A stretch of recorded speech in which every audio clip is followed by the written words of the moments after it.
CEO to CEO last week, and they wanted to do a little exercise they called Remembering the Future. So can you imagine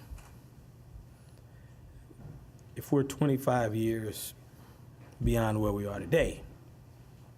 And most of the time, people will ask you, how do you see the world 10 years from now, 25 years from now, and how are things going to be better?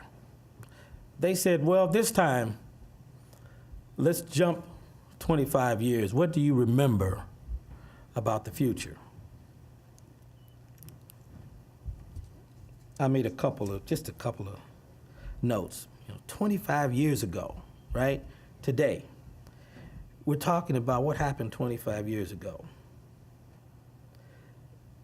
I remember when there were different classes of people in business. There were different classes. 25 years ago, we had to have a piece of paper. We had to have a piece of paper that said we were a minority or a woman. This piece of paper certified us as a class of people. Never could figure out why that was, but that's the way it was 25 years ago.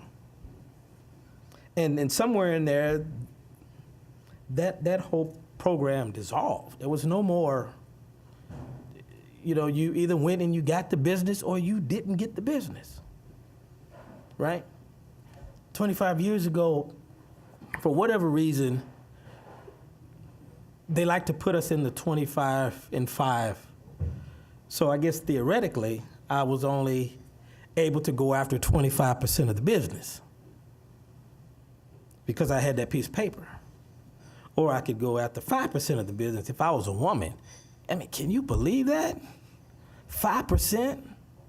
So who got the other? I'm not going to answer that question. You know who got it.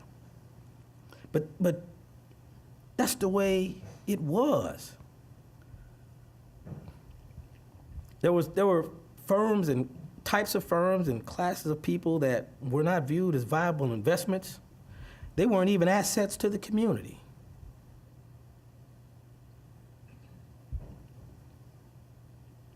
Interesting.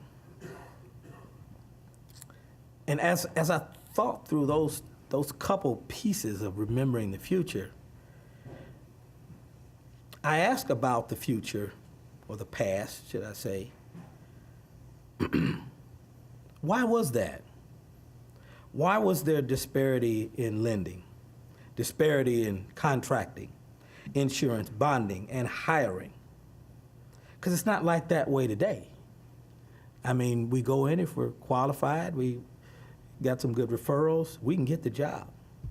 We can get the contract if we're competitive, and we show that we have demonstrated ability, experience, and staff, and all those good things that line up in the proposal.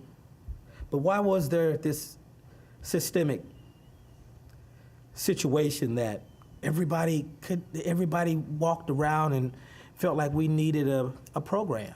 We needed a diversity inclusion program. Everybody had one. It was like a car. Everybody had one, a diversity inclusion program, because that's what we thought would solve the problem. That's what we thought we needed to do, right? It wasn't wrong, that was just what we thought, right? Everybody wanted to solve that problem, right? And that was one of the ways we thought we could solve it, through quotas and all of that. But I challenged myself, why after all of that,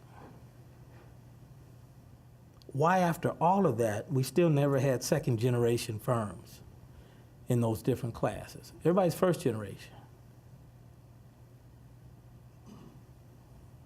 We still had people going out of business at the same rate we did even 20 years before that.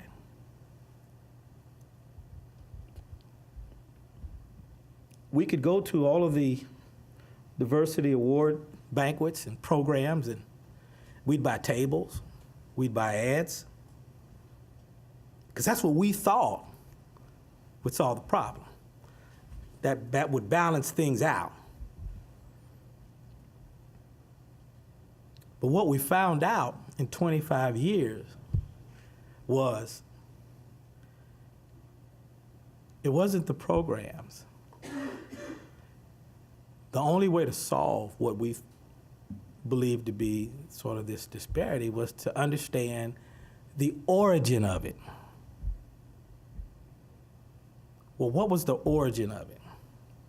Because it went far beyond 25 years. I would beg to say the origin lies in the heart of the man. In the heart of the man. And that's why we could never solve it. Because we do not have the ability to change the heart of a man.